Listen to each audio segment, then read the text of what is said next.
Je m'appelle Pierre Lorcy, je suis président de la société Lorcyber, une société spécialisée en cybersécurité, tant pour les PME que pour les collectivités territoriales. Le cœur de métier de la société Lorcyber, c'est d'industrialiser la cyber pour la rendre accessible à des acteurs qui ne pouvaient pas se la permettre avant.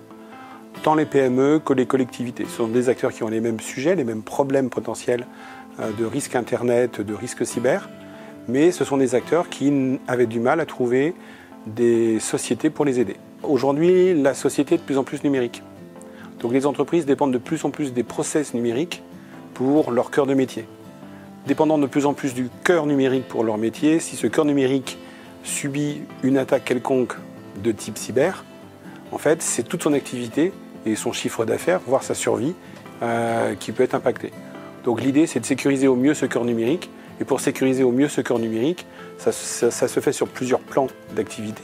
C'est à la fois mieux sécuriser son informatique, mieux sécuriser son personnel, donc mieux le sensibiliser, mieux le former, et faire que l'architecture soit naturellement plus, alors le mot c'est résilient dans notre jargon, ça veut dire moins sensible à une attaque. C'est comme un métal qui se déforme et qui reprend sa forme juste après. C'est ça la résilience.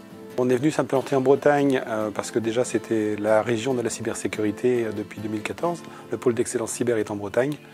Et après, il fallait s'installer dans une technopole. Nous, on préférait Vannes parce que l'ENSIBS, l'école d'ingénieurs de l'UBS, qui produit justement des ingénieurs en cybersécurité, était installée à Vannes. Il se trouve que j'ai 4 alternants de l'université UBS de manière générale chez moi, 2 alternants qui viennent de la filière cybersécurité, un alternant de la filière informatique de confiance et aussi un alternant qui vient de l'IUT de Vannes. Pas mal d'avantages en fait pour l'alternance. Déjà, ça nous permet de compléter la formation qu'ils ont à l'école en leur donnant une orientation qui est propre à notre entreprise, sur la manière dont on veut qu'ils travaillent. Donc ça, c'est aussi un fort intérêt pour nous, c'est de compléter cette formation et d'avoir des personnes qui sont vraiment adaptées à nos besoins. Ça, c'est un sujet qui est assez fort. Deuxième sujet, c'est que le fait qu'ils soient encore à l'école fait qu'ils ont appris et qu'ils continuent d'apprendre les dernières technologies.